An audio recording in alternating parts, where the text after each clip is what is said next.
Audi catches our eye. An RS3 with 400 horsepower, built in 2022.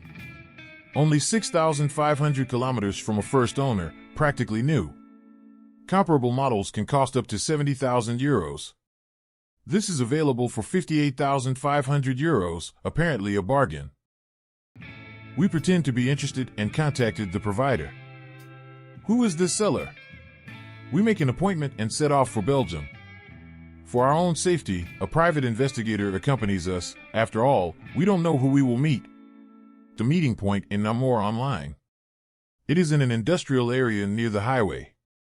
We arrive on site on time and film with a hidden camera.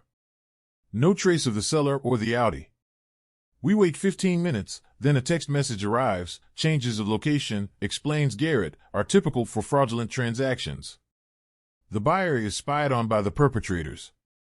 Is he coming alone? How many vehicles are moving? Is the police involved? The next meeting point, another 50 kilometers away. Again a wide arterial road near the motorway. Will we meet the seller, supposedly a Swede this time? We are at the agreed address. The meeting is to take place in this parking lot, but again there is no one to be seen, no car, no salesperson. This time we send a text message. We wonder if he has become suspicious and will even show up. He too has experienced such a game of cat and mouse. Dieter Sheila from near Ulm. We have arranged to meet him at Aachen Central Station. Full of anticipation for his new car, which he had saved up for a long time. The whole journey here by train and then the joy of picking up the car, then drive home. The meeting point, station forecourt. Dieter Sheila is punctual to the minute. But initially there was no sign of the seller. Did you call the seller again from here? Yes, he was on the phone. He said his wife would be at the train station shortly. We should wait a little longer. But she never came. We visit Dieter Sheila in his hometown in the Alb-Donau district. He wants to show us documents. The sales advertisement from that time is no longer online. Sheila still has a copy. It's about this VW Tiguan with full equipment for 29,800 euros, his dream car at a bargain price. It basically had everything and it fit into the price range. Everything is described in great detail. The seller's phone number was included. In principle, there were many pictures where it was documented that it fits the described equipment. Did you ever ask, can you send me maybe a copy of the vehicle registration or something? Does that exist? Not at all, no. He wanted to know if I had booked the ticket. So he just wanted to make sure someone was coming, and one with a lot of cash in his luggage. We are back in Aachen, main station. Sheila tells us what happened next on that day in March. 20 minutes after his arrival, the seller's alleged wife shows up. She stands at the corner of the building and waves at a safe distance from the main entrance, which is monitored by cameras. I didn't think about it beforehand. It was a completely normal introduction. The vehicle was parked about 200 meters away from here, on the side of the road, in the parking bay. We accompanied Dieter Sheila to this place on the east side of Aachen Station. Sheila even took photos with his cell phone that day. They show the VW Tiguan parked on the side of the road. Everything fits together. Well, at first glance. When we looked at the car, she will explain all the things to us inside, like how to start the car. I was almost a little overwhelmed. However, in his euphoria about the new car, Sheila overlooks a few inconsistencies. For example, the saleswoman is wearing gloves and only has one car key with her. The seller had already prepared the purchase contract with a signature, as it later turns out generated by a computer. Sheila doesn't notice this either. He has the 30,000 euros in cash with him, pays out the sum on the back seat. We had then practically signed the purchase agreement inside, and she had the money. We then got out, she said goodbye and went in that direction. Dieter Sheila loses a lot of money that day. At this point, he doesn't know that yet, nor does he know that things are going to get much worse for him. We have an appointment in Berlin with someone who is very familiar with the structures of organized crime. Sebastian Fiedler, chairman of the Association of German Criminal Police Officers until 2021. We described to him the thefts involving the Tiguan, out of around 17,000 in Germany last year. The criminal police departments that deal with this phenomenon are going under. On the other hand, we do not have criminal investigation departments everywhere in Germany that specialize in vehicle theft.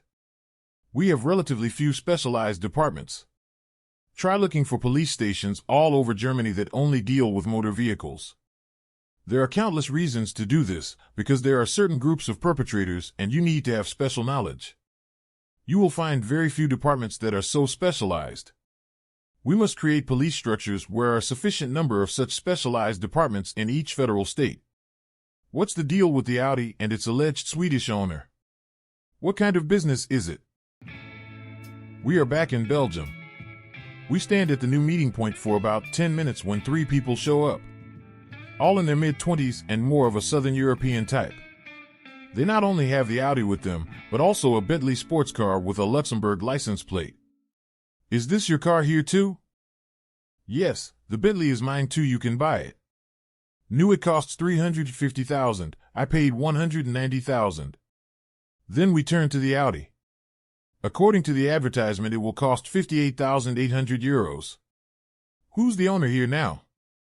My father firsthand, paid 65,000 euros at the time. The car is not even a year old, few kilometers.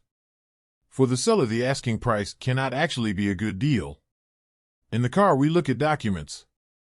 While we are doing this, we notice that someone is obviously listening in on the cell phone.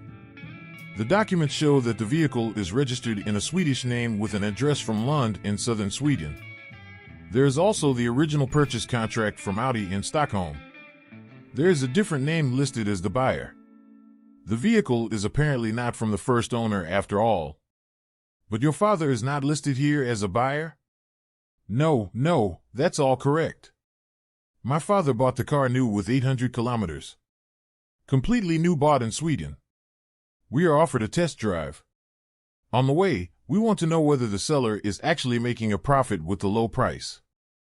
Especially since cars, even used ones, are generally more expensive in Northern Europe than in Germany.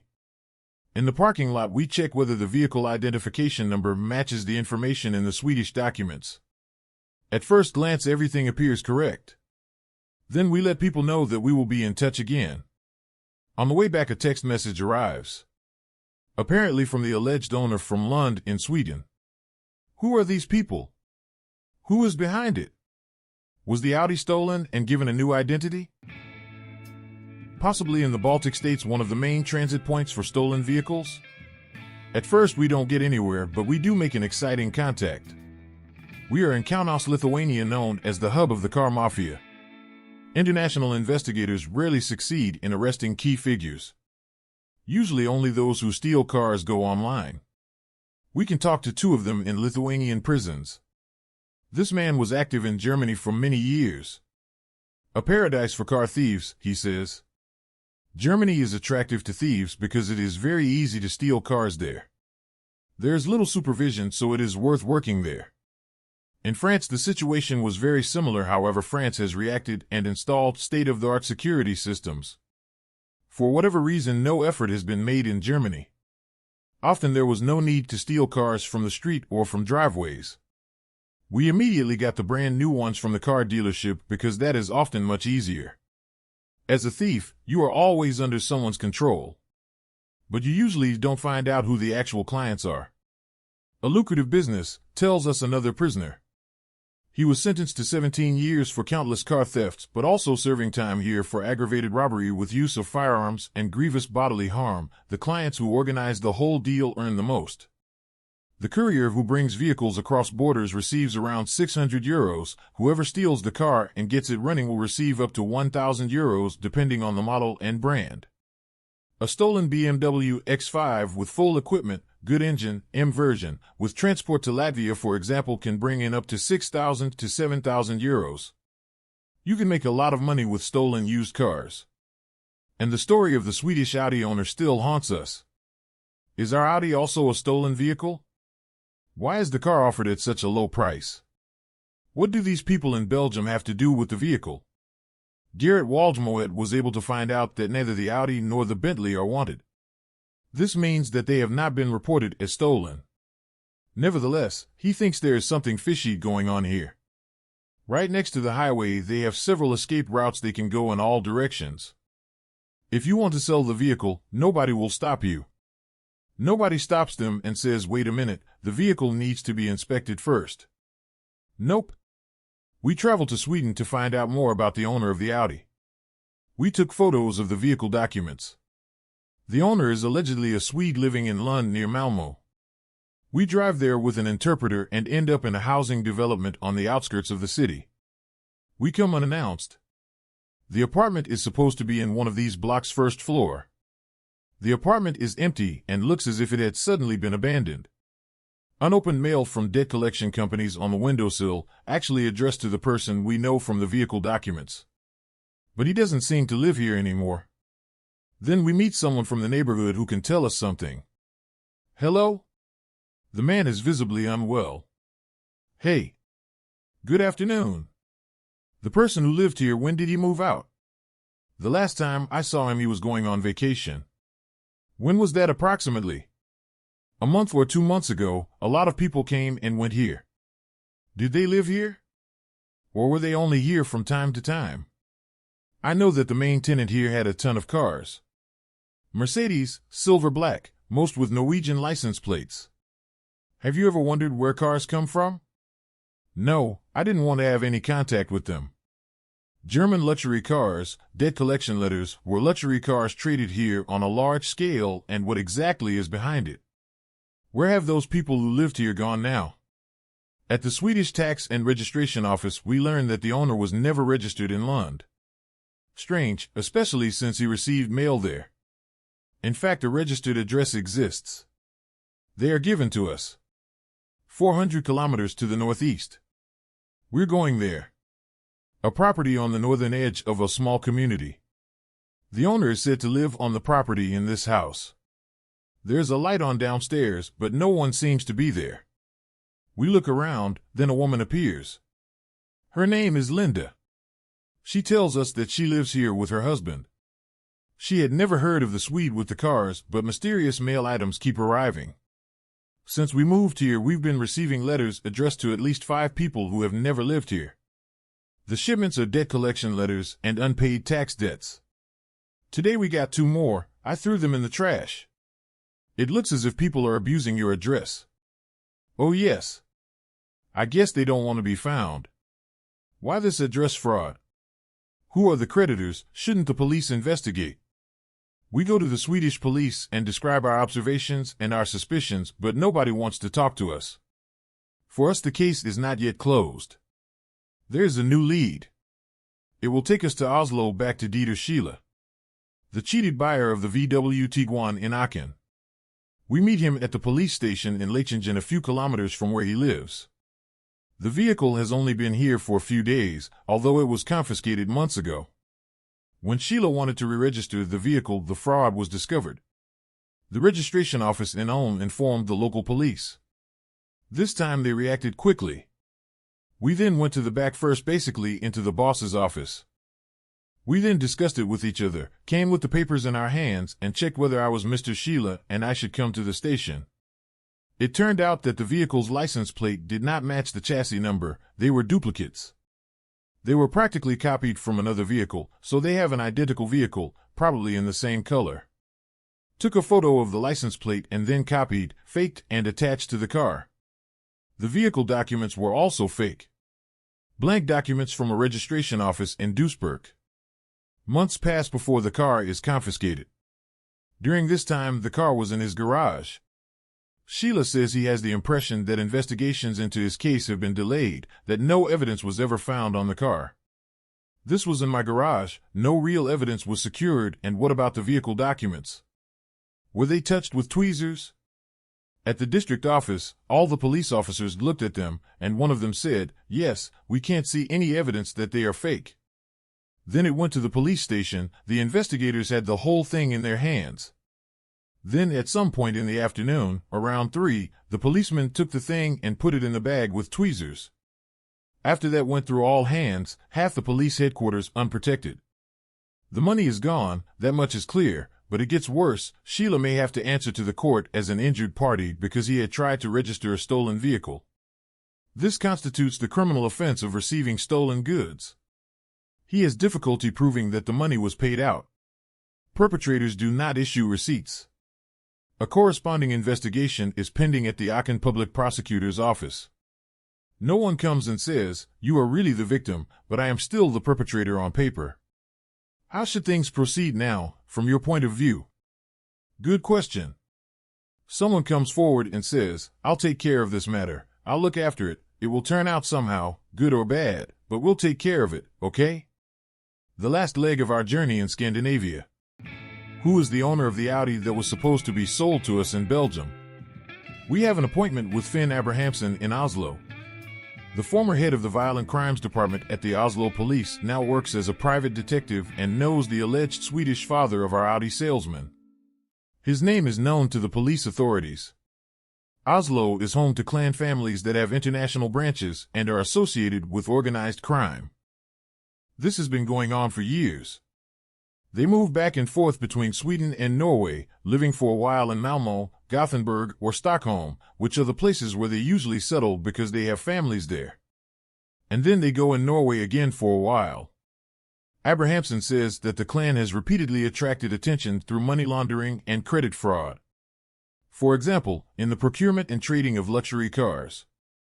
Abrahamsen remembers one case well.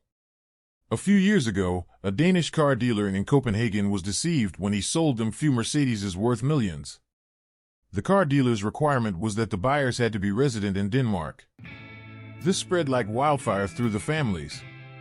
They moved to Denmark, took out loans from banks and disappeared with the cars. The vehicles were never paid for. We found a few in Europe, the rest later ended up in the Middle East. It's that simple. There's no way this is a normal car dealership. In fact, the seller of our Audi specializes in trading luxury cars within the clan. He makes no secret of it and likes to show on the internet what goods he is dealing in. Mostly luxury cars. These cars are bought from dealers, says Finn. Sometimes they pay with cash, sole purpose, money laundering. Sometimes they never pay, as in the case in Denmark. The vehicles are often sold abroad. Ideally, as in our case, to someone who comes from another country. The police in Europe have little chance of reconstructing the money flows. In Berlin, Sebastian Fiedler tells us that a lot of money is laundered in Germany through stolen cars. Dirty money from which no one knows what crimes it comes from. Unlike in many EU countries, there is no upper limit for cash transactions between private individuals in this country. We have the issue of cash completely unregulated. So until recently, you could still buy real estate in the seven-figure range literally in a suitcase with cash.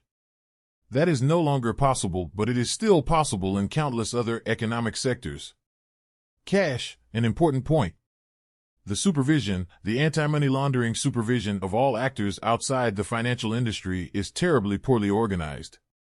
All of this together creates a magnet for criminals who specialize in money laundering. We will only begin to get this under control if we focus all our efforts on criminal money. In Germany, the car mafia has it easy because the investigating authorities are poorly positioned. Our case also shows that nobody seems to care who sells what to whom. If the perpetrators operate from abroad, it becomes particularly difficult.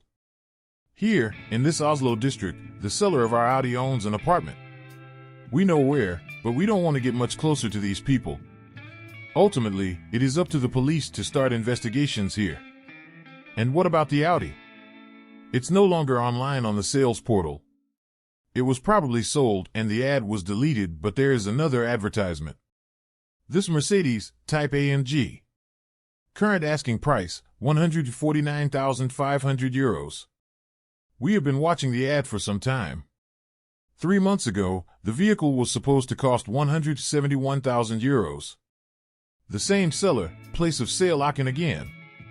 Business as usual. Wait a minute. You didn't smash the bell and press the like button. Blast.